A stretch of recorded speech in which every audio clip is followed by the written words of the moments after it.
Another frequent thing that I see as a podiatrist is midfoot arthritis. A lot of times we can sustain injuries in our youth or in our sports.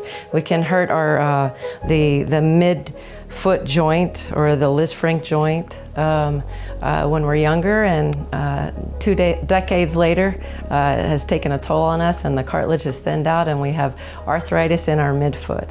So there's different ways to help alleviate that arthritis in the midfoot. A lot of times it's good shoes, good orthotics, sometimes anti-inflammatories. Plan B would be a cortisone injection.